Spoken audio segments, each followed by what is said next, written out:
His son Luke and I are lifelong friends. We were both chubby, classic rock-loving teenagers. One day in grade 8, I noticed the teachers started high-fiving Luke. It was the dot-com boom, and his father, Norm, had founded one of Canada's leading software companies. Norm is the recipient of the 2019 Fraser Institute Founders Award. Here is how they introduce him. Norm Francis was a pioneering technology entrepreneur in Canada. He co-founded BSG, which created ACCPAC and Simply Accounting, two of the world's premier accounting software packages in the early personal computer era. Later, he was co-founder, chairman, and CEO of Pivotal Corporation, which became a world leader in customer relationship management software. As president of Boardwalk Ventures Inc, he continues to be an active angel investor and mentor to early-stage technology companies. Norm was a co-founder of Social Venture Partners Vancouver, and he and his family are active philanthropists. In 1999, Norm was named the BC Technology Industry Person of the Year, and he was named 2001 Pacific Region Software Entrepreneur of the Year by Ernst and Young. He was honored as a Fellow of the BC Institute of Chartered Accountants in 2005, and in 2016, Norm was inducted into the Business Laureates of BC Hall of Fame. Norm holds a Bachelor of Science in Computer Sciences and is a FCPA. I took advantage of my proximity to Norm growing up and sought his advice many times in my career. He has been a major role model for me. I am honored and grateful to welcome Norm Francis to the first episode of the CEO.CA Mentors Podcast. Thank you, Norm, for coming on. Happy to be here. I want to talk about everything, but there's just one question I wanted to start with. Can you please describe the circumstances that led you to have dinner with Bill Gates? What was that all about? Well, we were a close partner with Microsoft in selling software on what was at that point the new client server platform. And so Bill and Melinda would periodically host dinners at their house for some of their partners. And I was fortunate to be able to go to their house and have dinner with a small group of CEOs. It was pretty interesting. What was the place like? Well, at that time, they had built a very modern, in that day, that was 20 years ago now, house. But the most interesting was his library. And in his library, he has 40 pages of the Da Vinci Codex. And so I was able to see that it still sticks in my mind, be 1 foot away from pages with Leonardo da Vinci's diagrams and formulas on it. That was amazing. That's incredible. Is there anything else about that dinner you remember? Martha Stewart was there. Was this pre-incarceration? It was, yeah. That was in her heydays. They were hard on her. Yeah. Phil Knight, the CEO of Nike, was there. John Chambers, who was the CEO of Cisco. So it was an interesting group. Wow. I was kind of the little guy in the group. So you come a long way from small town in the Okanagan at that point. That's true. Tell me a little bit about your early years. Where did you grow up?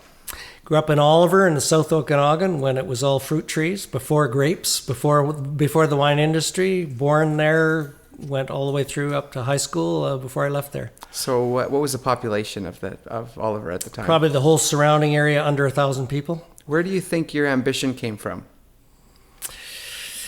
I think farmers, I think my sort of love of entrepreneurism came from growing up in a farming community. Because farmers are, when you think about it, at least in those days, they're kind of little independent business people, and they have to rely upon themselves. They have to help their neighbors. And hard work was always, every kid was expected to do chores at a young age, and every kid, once you could go out and pick fruit, you were expected to work, and you could go out and make money, and everybody worked, and I guess maybe that's where it came from. And plus, I would say my dad, who was a high school dropout, my dad worked hard. He did extra things to help our family. He would buy a piece of land and he'd build a little house on it and then sell the house. So my dad was an entrepreneur, and I guess it kind of rubbed off on me. Would you say he was your early mentor, your father? Or? Oh yeah, absolutely. How did you get from being in a farming community the focus into technology in your education? Well, technology didn't exist in those days, of course. But when we had very good high school, great teachers, and it was kind of expected in my family. My mother and my father encouraged both myself and my younger sister to go off to school, and so I came to the big city, to Vancouver, to go to university. And but all I knew was math and sciences, and that's where I started. And that was like really pre-computers. So were you in the accounting program first or in computer science? No, computer science. And really what happened is in the late 60s is when that was. You're dating yourself. Yeah, for sure. That was when UBC first put in a computer science program, and I switched. And what had happened, actually, it was kind of fortuitous, because after my first year, I applied to be an engineer. I thought I would be an engineer. And after my first year I applied, and I got rejected. So I couldn't get into engineering school, so I continued in math, and that's when they offered computer science. And I said, boy, that sounds interesting. And that's kind of how it happened. What was computer science like at that time? Well, in today's terms, it was relatively primitive. They had one big computer. It was an IBM 360. And for my first year, you actually you keyed in punch cards, and then you'd take your program. It was all very low-level programming, and you'd put it in a card reader and wait overnight, and then the results would come out, and that's kind of... Was it like learning a new language at the time? Well, it was, because... But the good thing about UBC in those days was it was very theoretical computer science. So we learned the basics of how computers really operate and how you really program them, and still the way they operate to this day. Were there many technology companies in BC at that time? None. Wow. None. And in fact, what happened with me was when I graduated with a computer science degree, there were actually no jobs. You couldn't get a job as a programmer, and especially the kind of theoretical computer science that they happened to teach there. And in that day and age, there were a few jobs out programming COBOL, which is a distant, long-lost language, but I hadn't learned that at university, and I literally, there were no job prospects. And so just because I knew some friends who were going into accounting, I knew nothing about business. I decided, well, I'm going to go and become an accountant. And so that kind of led me into becoming a chartered accountant, articling to become a chartered accountant. So chartered accountant, that was a joint degree that you were doing at the time, or did you? No, that was after university. It was after university, and it just happened totally by chance. Did you have to put in the grunt work like accountants do today when they're getting their designation? And so you worked for a few years in audits and that sort of thing? As an articled student, doing audits, taking courses at night, basically work and school like constantly, because I had no background. And in those days, the accounting firms, they were just starting to realize that computers were going to start to impact business. So they kind of had this idea that they'd hire a few computer science folks and turn them into accountants rather than try to take accountants and teach them about computers. And so it was just, and what happened is actually I went to interview, didn't know anything about, I didn't know a debit from a credit. I went to interview, and the guy doing the interviews, he was from Penticton, which was just immediately north of where I grew up.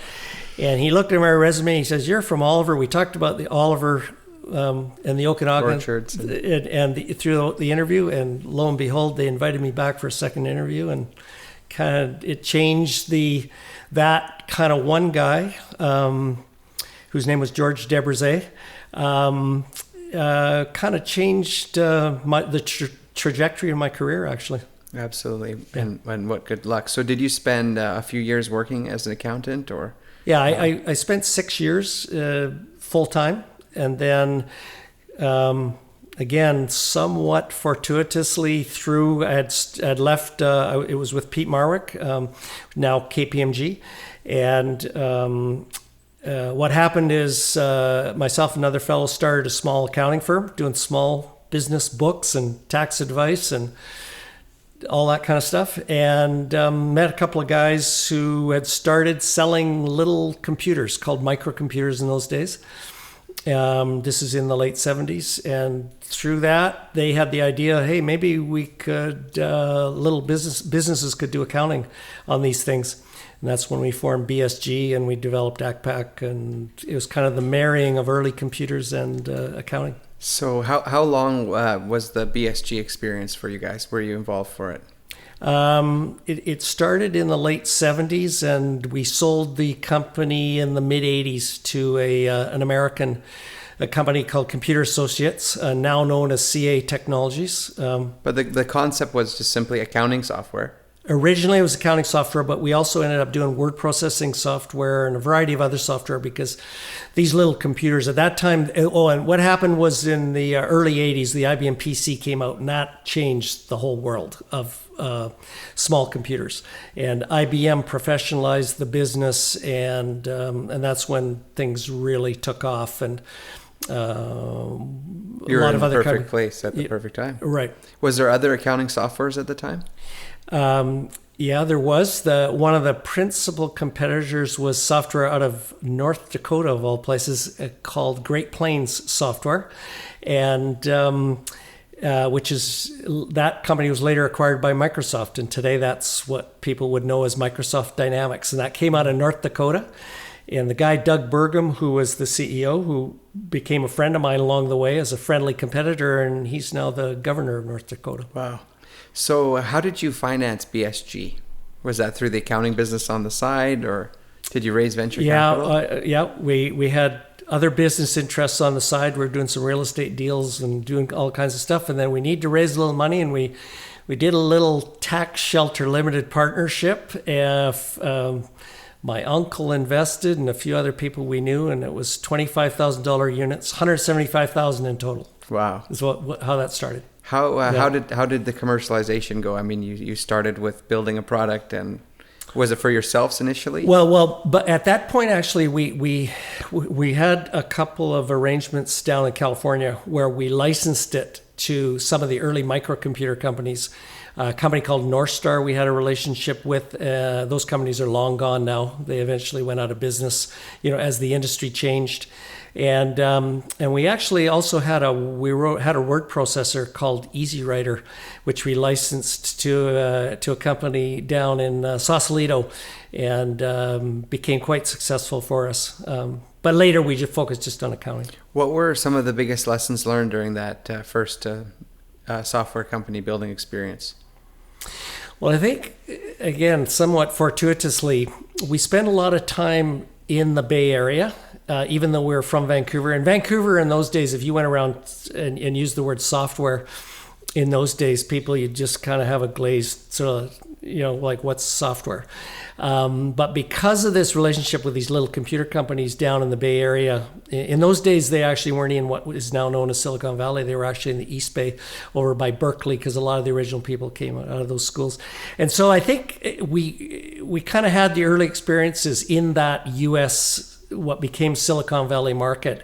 And so that was really, I guess, learning that American style business, I'd call it, as that very rapidly growing computer business started to develop in the in the early 80s. What is the American style? Just aggressive, or more aggressive, more think big? Americans always think about hitting not just a home run, but like a home run out of the ballpark, and just a faster paced, more competitive, more aggressive style of business. So that experience made you more ambitious, potentially? I think more savvy about what the opportunity was and kind of how to go about it. And then when we sold the company in 85, I became vice president of this company, Computer Associates, which was based on Long Island, and it was run by a guy who became quite famous, Charles Wong, and he was a hard-driving New York-style businessman. I spent 3 years with Computer Associates in a time when it went from what would now be considered small, but in those days it was, I think, around 140 million in revenue. It was publicly listed at that point on New York. And in 3 years, the company went from 140 million to over $1 billion in revenue. Wow. Acquisitions with a very, I'll call it that New York more sales-y style of business. What was the purpose in the sale to them? Was it just to monetize and make some money for yourselves, or partially? And I think we were a bit, I don't know, maybe worried is the right term, that the industry was growing and competition was coming in, and as being based in Vancouver, it was hard to finance something, and to some degree we didn't know how, and so it was kind of, we'll take the money, which is a bit of a West Coast phenomenon. And after the 3 years it was a Computer Associates? Computer Associates, Did you take some time off after that, or immediately jump into Yeah, I sort of retired for a while. And at what age? Went traveling, and with at that time, young family. And so, yeah, took some time off to kind of reflect. Would you have been mid-30s at that point? I think I was around 40, or late 30s, 40-ish. And you didn't actually think you were done at that point, did you? I didn't know what I was going to do. Interesting. So how did you end up deciding what it is you did? Well, what happened was, again, a bit of a coincidence. Is we had a call from... we had a call, myself and a fellow named Keith Wales, who had been at BSG. He was retired. And we had a call from a guy we knew down in California, and he joined a new company, and they were doing this interesting thing, which at that time was called pen computing. And the concept was to have a tablet, and you would write on the screen, and it would interpret your handwriting, and it would do things. Today we know of it as the iPad, but this was the precursor of the iPad, and it was a new company. It was called Go Corporation, and it was one of the hot new startups trying to pioneer this hardware and software technology.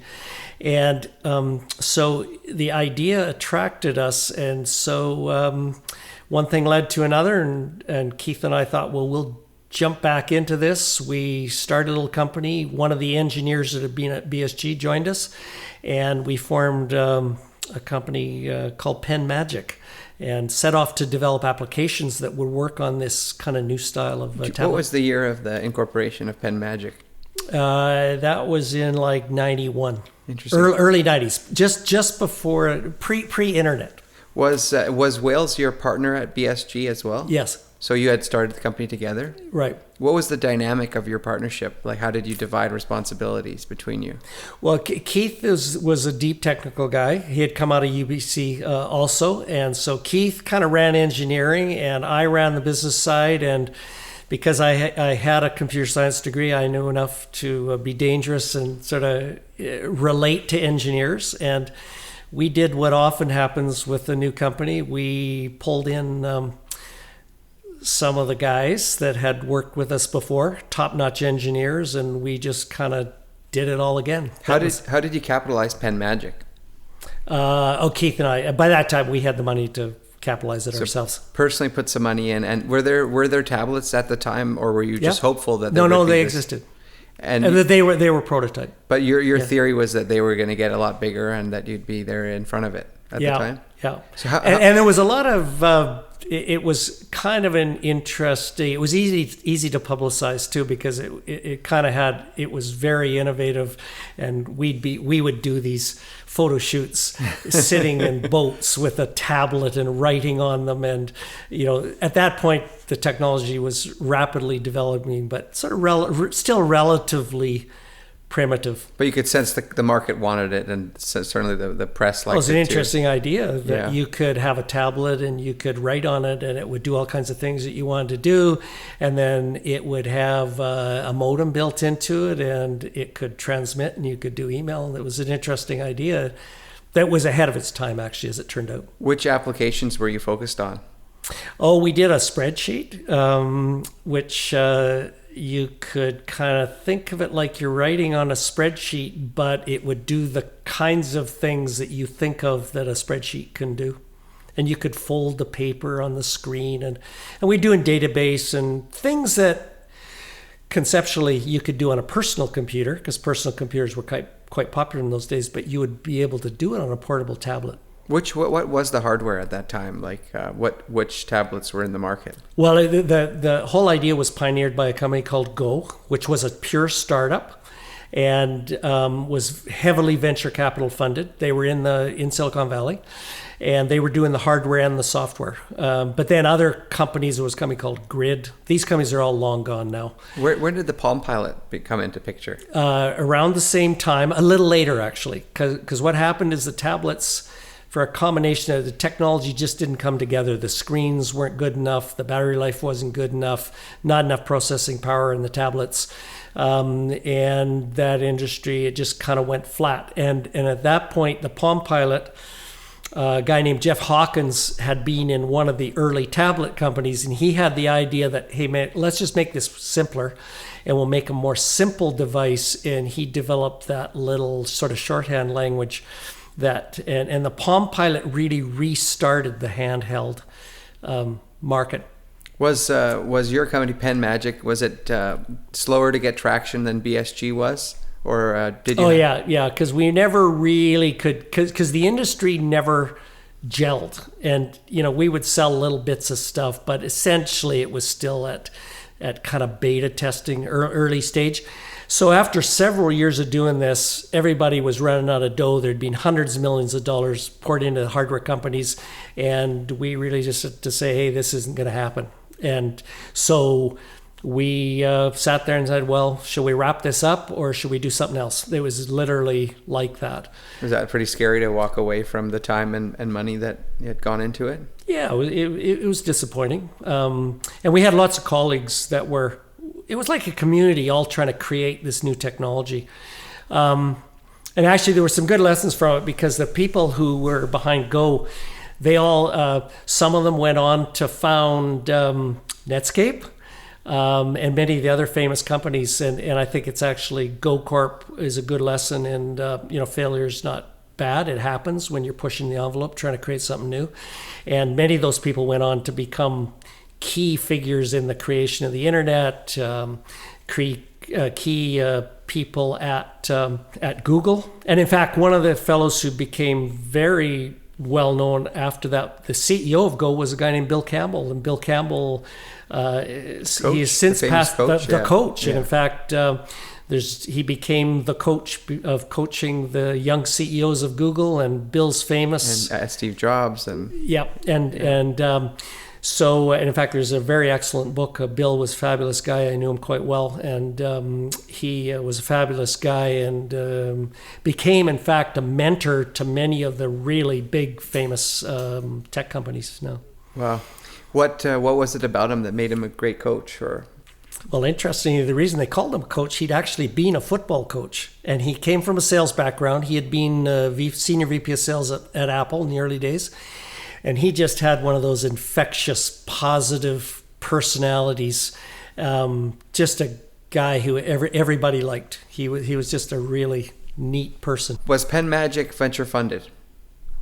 Towards about the middle of its life, we had venture capital from a venture firm called Kleiner Perkins in Silicon Valley. They were in the 90s one of the really famous. Were they then the great success they became with? They were. Google they had been the original VC behind Sun Microsystems, and they'd be involved in Intel and many of the early more hardware. Who was the partner on Kleiner's side that was your liaison, or who did you guys deal with there? Well, I sort of remember the first time they really got interested when they saw our software. It was sitting in a hotel room, actually, and I demoed our early pen software to John Doerr, who's still the head. He's very famous. He was instrumental with Google, I think, too. Yeah, he found Amazon. He was the first investor in Amazon. He was the first investor in Intuit. He was on the board. He was the first board member from Kleiner Perkins and Google. So pretty well-known guy. And you met him before that, yeah. Yeah, and he was. John was one of these kind of venture capitalists. When he saw something, man, he was totally enthusiastic.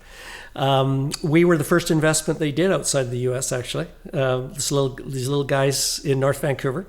And but I actually negotiated the deal with another fellow who became quite well known. Vinod Khosla was his name, and he he later split off and has started his own Khosla Ventures.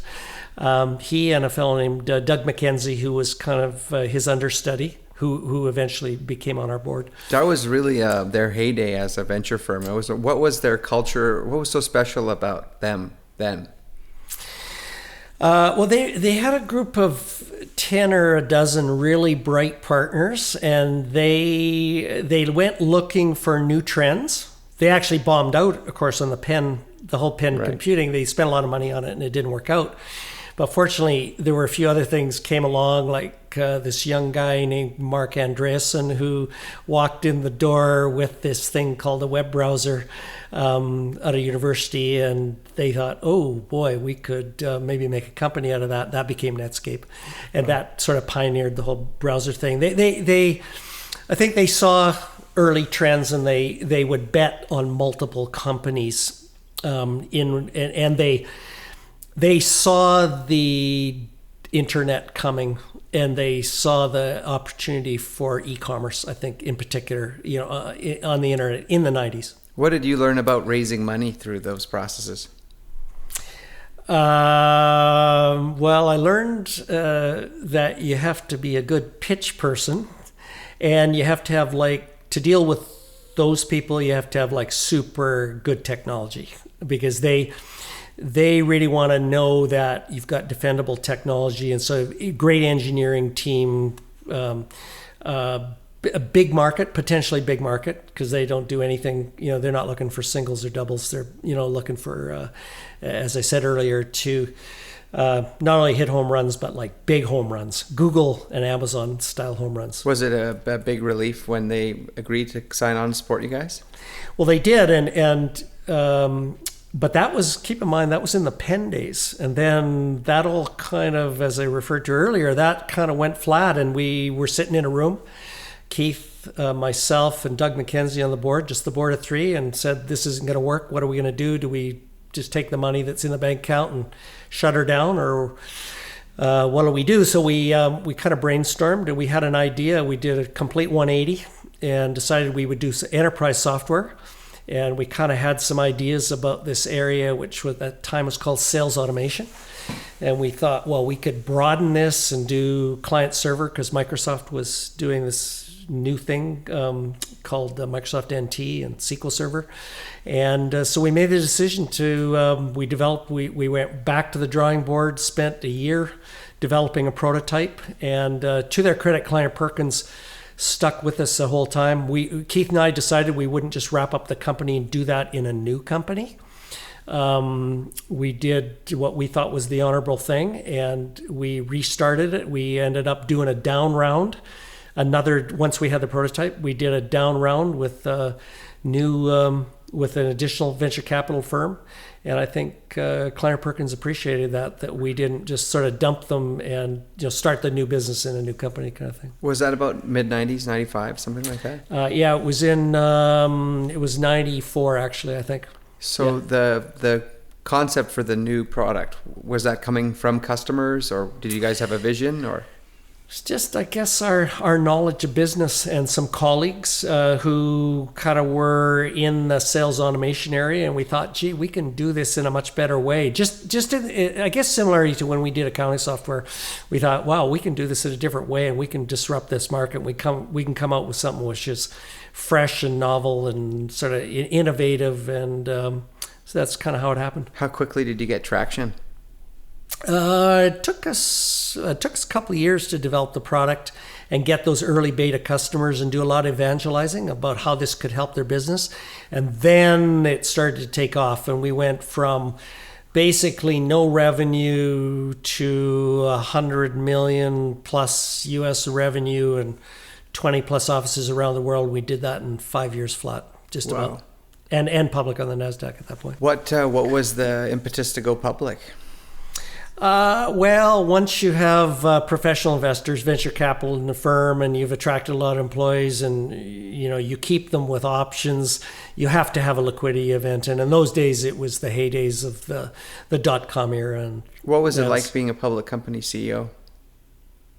Tough, really, really tough. A lot of people think it's, well, at least in those days, a lot of it was going on, and it was sort of get rich quick kind of thing. And it's a very intense kind of life, that quarterly grind of making the numbers and always, being on analyst calls and being on the road. It's an very intense life, especially in the tech business where it's very quickly changing, and you're kind of only as good as your last quarter's results. So I just said that .com boom, I always wish that I was just born a little bit earlier so I could have participated in it.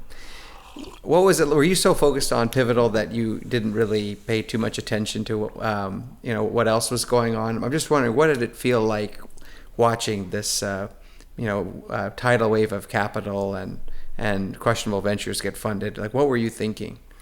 Oh no, we were because it was all around you. You couldn't avoid it, and there were companies popping up and new technologies, and there were acquisitions going on, there were mergers, so you always had to be sort of seeing what was the next thing, because keep in mind that at that point everyone was really there were just so many new things coming up. Search had come up with the early companies. Yahoo, was very successful. How do you do e-commerce? I can remember sitting around in the mid-90s when we were changing the business plan, and I can remember sitting around the table and we were kind of thinking about, could this new thing, the internet, could you do a store on this? And in fact, before we did CRM, we kind of rejected that idea. Shows you how dumb we were. Yeah. Oh no, that wouldn't really work. And of course, the rest is history. And I remember being at a Kleiner Perkins insider event, and Jeff Bezos was there, and that's when this little thing called Amazon selling a few books when they had started it. And people were still, in 1995, people were still unsure as to whether that would really work, that business model. Incredible. Yeah. But by the late 90s, I'm sure there were thousands of listed companies and questionable business plans getting funded. Yeah. Did you pay much attention to that? Everyone around you starting tech deals, and I was given the opportunity to invest in some of them, and actually today, with some of the things going on with the valuations of the so-called unicorns and some of the recent revelations about WeWork and some of these others, there's a bit of deja vu, put it that way, of questionable valuations and questionable business models. There's a bit of deja vu. But in the early days, I guess it was a tight community of really competent people. And there were a lot of people coming into it because because the technology, keep in mind, these markets tend to happen when there's a convergence of the right technologies become available. And we had the internet, we had high powered computing, we had wireless communication had come about, so it was possible to do handheld devices like the BlackBerry in the early days. And so once that conversion happened, it'll tend to attract investment, and so there was money pouring into it, and so it was the Wild West all over again, a little bit like in the mid 80s, in the early days of the PCs. What would you say were the best days of the Pivotal experience? Well, I think the best days are when a market is just you have the ability to create a market and define a market, and it is just the customers are there, and once you're past the early adopters and you get into that sort of mid adopter stage, and people are telling themselves they have to have it, then you're really just, your biggest problem is, can you hire enough people sort of quickly enough? That's a lot of fun. It's very entrepreneurial. It's very fast moving. You feel you're creating something new that's helping people, in our case, helping businesses. And so it's pretty fun. How did you keep your head on straight? How did I keep my head on straight? I mean, you created one of the great Canadian software companies, and the valuations are soaring. I mean, I imagine that would have been heady times.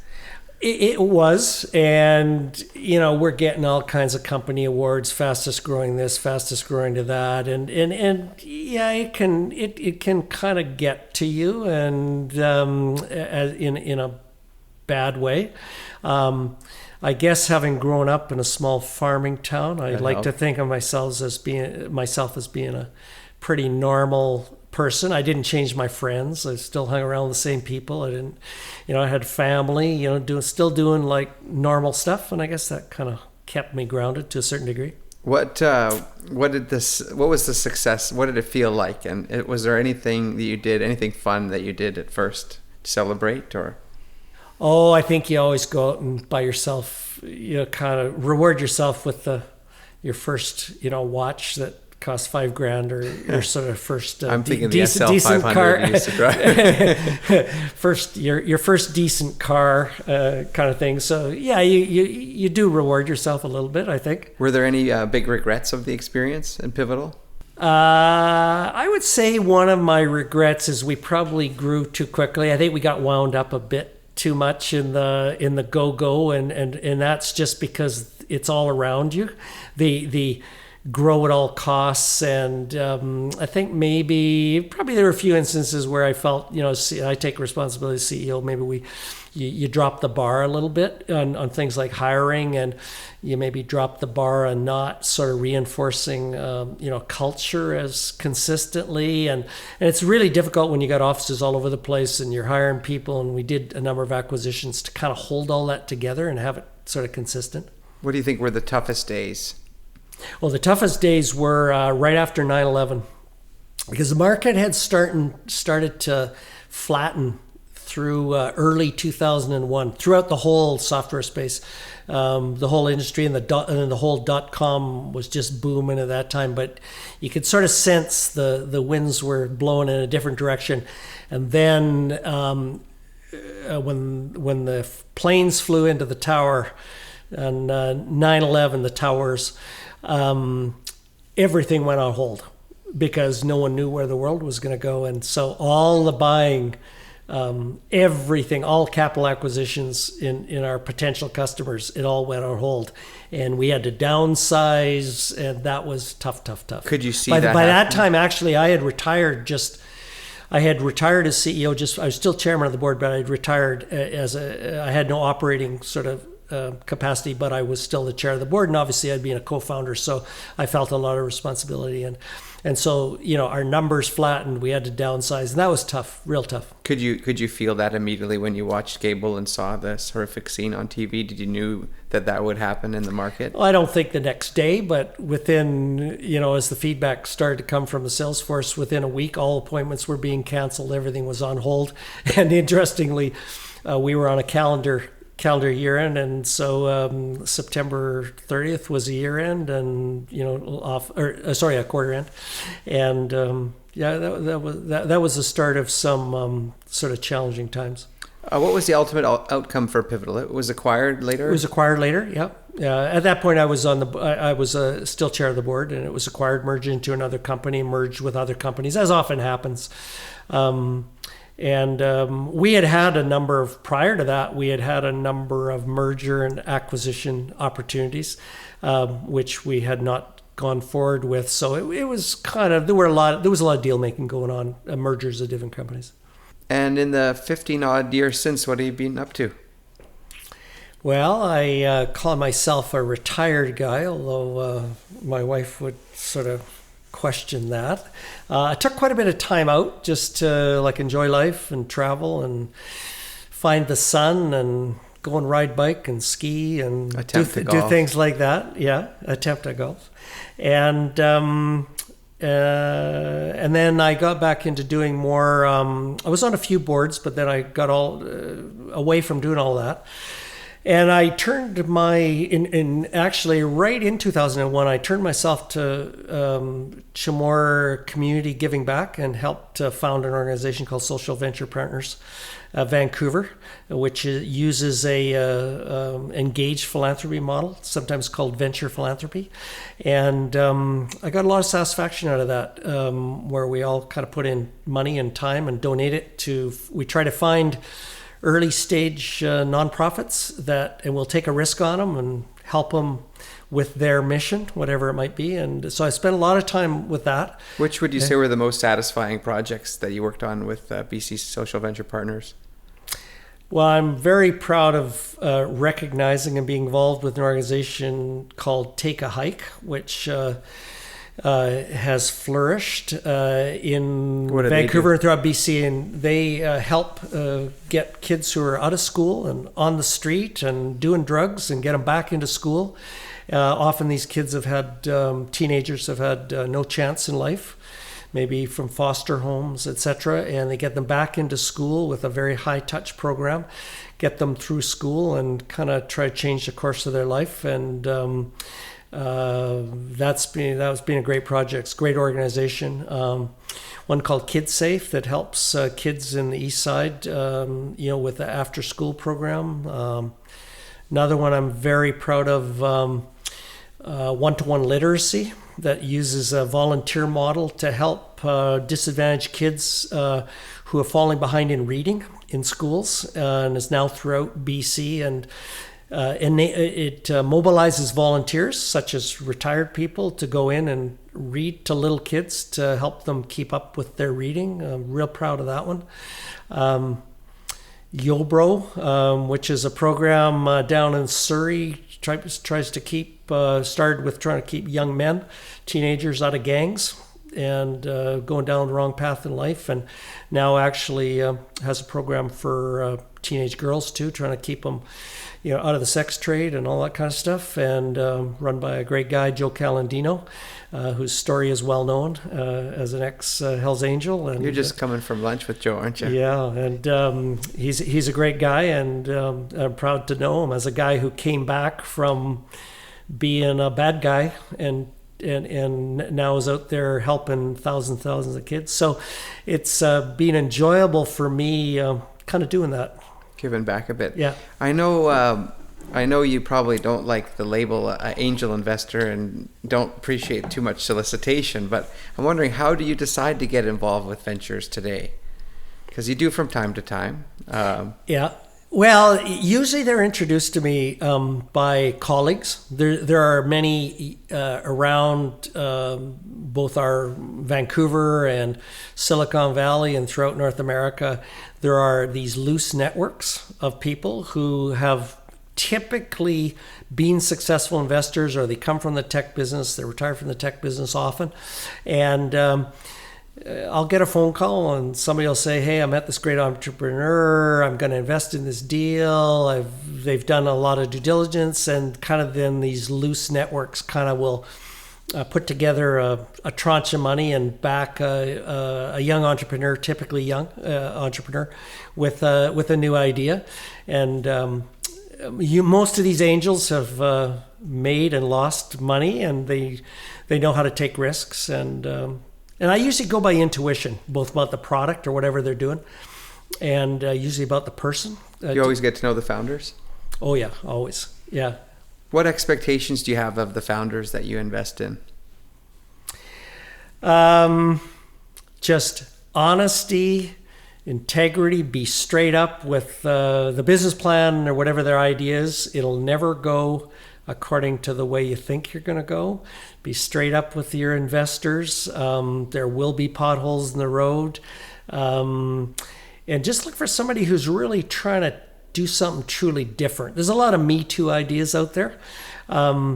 Personally, I look for things that are true disruptors. They're creating a new market with some new kind of product or service that is truly doesn't exist. And usually I look for something that personally that has some kind of real deep technology strength. It's something truly innovative and new.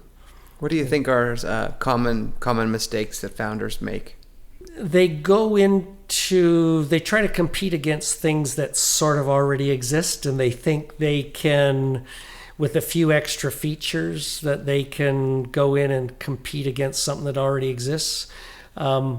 Pretty common mistake, that they think they're innovative, but they're not really.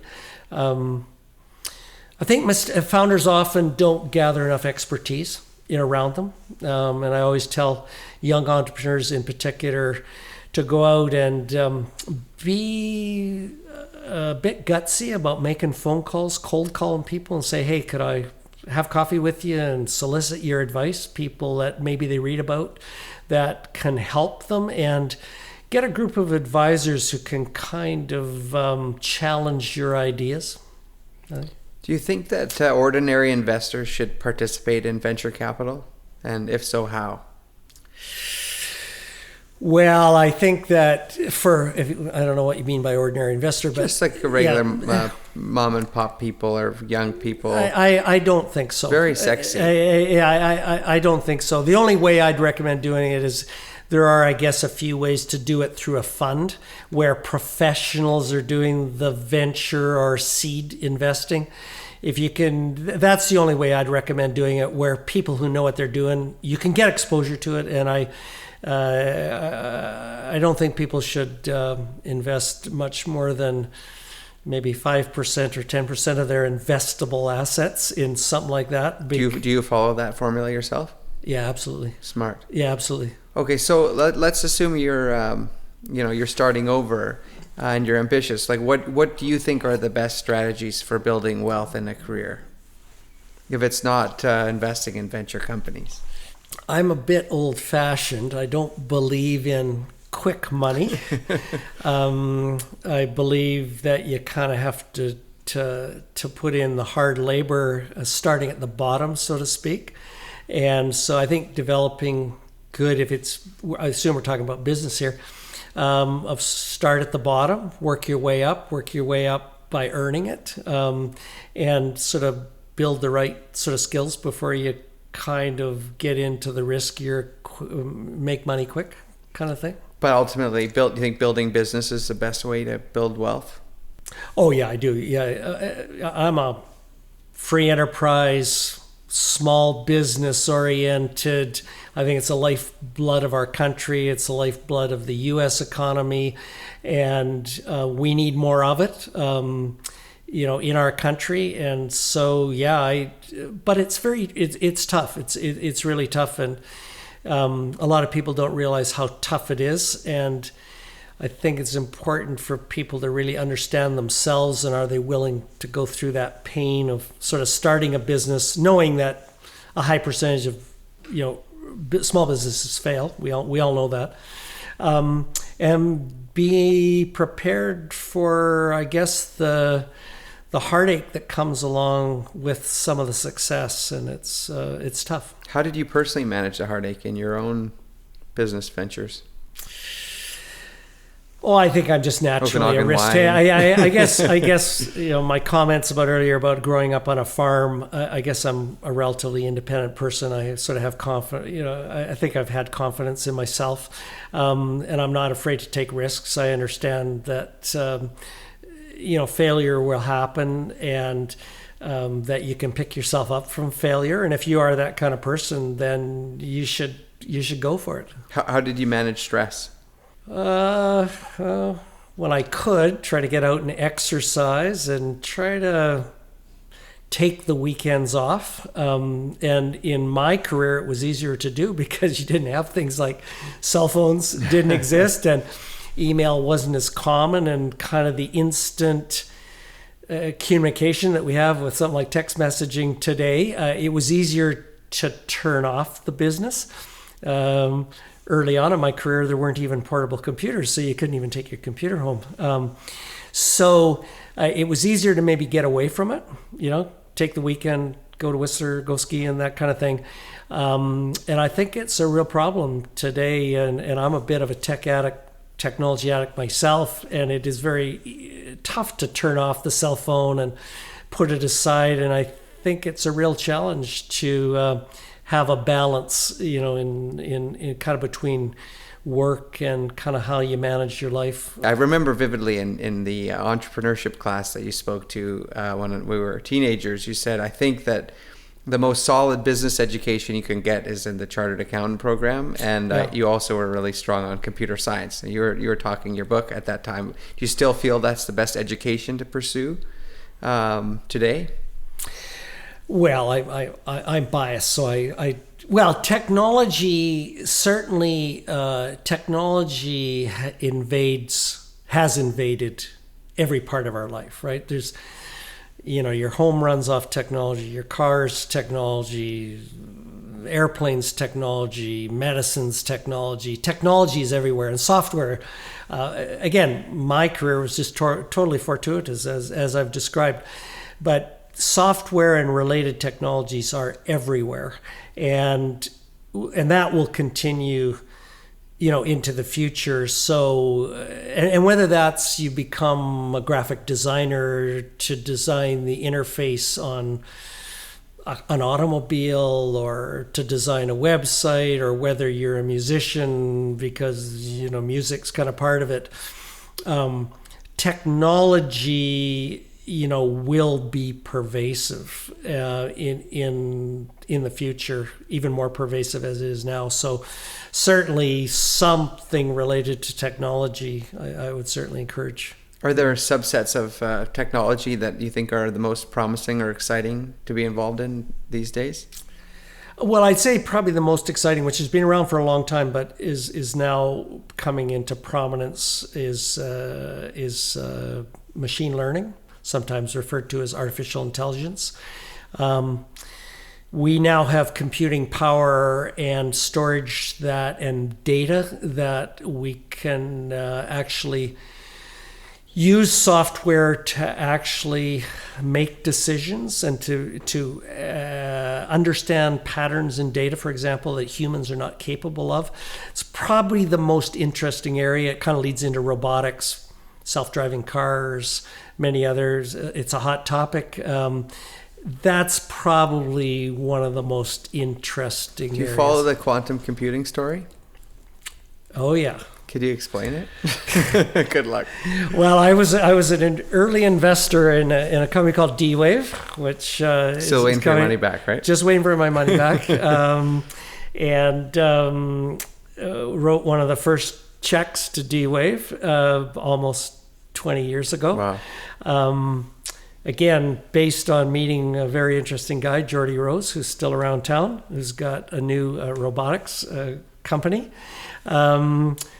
Just sort of believed in the idea, and I guess at that point I was feeling a little flush and felt a little obligation to help somebody with a dream, which was a wacko idea that you would create a computer using sort of subatomic physics, and it would be able to do things faster than a conventional computer, and that's yet to be proven, but they've made progress, and there are people like NASA using the D-Wave computers, and several $100 million later in financing, they're still working at it. Did you see the Google news last week about some breakthroughs potentially?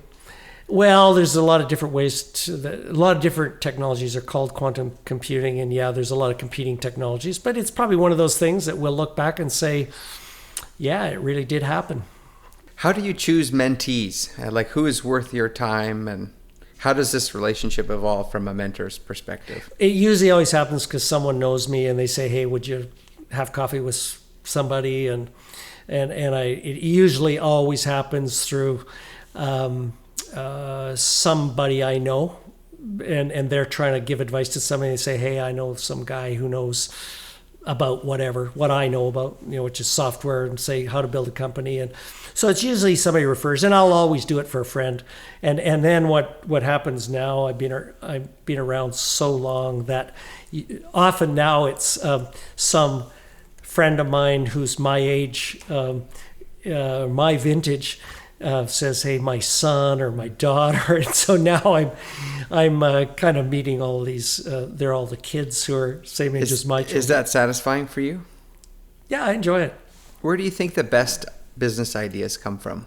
Usually from personal experience, meaning the person who comes up with the idea, they recognize something they could use, a product or a service, and they just have that aha moment that says, wow. And often it's quite a simple concept, and they just have an aha moment. And usually it's from some kind of personal experience. It's like, what's his name? Travis Kalanick, who, had the idea of, gee, I could, he had the limo service, and he just sort of had this kind of aha moment that, gee, you could just do a little app and people would go on the app and somebody could come and give them a ride because they were in the area, right? That was just a personal aha moment. So from personal experience. Yeah, using personal experience. That's where I see most of the ideas. I'm just recently invested in a company called Embrace, which is developing a new technology for a knee brace. And the entrepreneurs have knee injuries as athletes and kind of personal experience. And, one of them was a biomechanical engineer, and thought, gee, I could make a better brace than the one that I just paid $1,000 for. So, another example of kind of personal experience. Do you believe in karma? No. No? No. But why are you so principled yourself? I don't know. It's the way I was brought up, I guess. For a closing question, Norm, what's your definition of a good man? Someone who deals with integrity and honesty and cares about their fellow human beings, I guess is what kind of, and that you leave the world just a little bit better than it was when you came into it, I guess. If you can help a small step forward with kind of society and, how the world is, I guess that's my definition of a good person. It's amazing how much you can get out of giving back personally. Yeah, it is. Thank you so much, Norm, for years of friendship and for agreeing to do this today. Hey, it's been fun. Yeah, great to see you. It's been fun. Thanks. Thanks.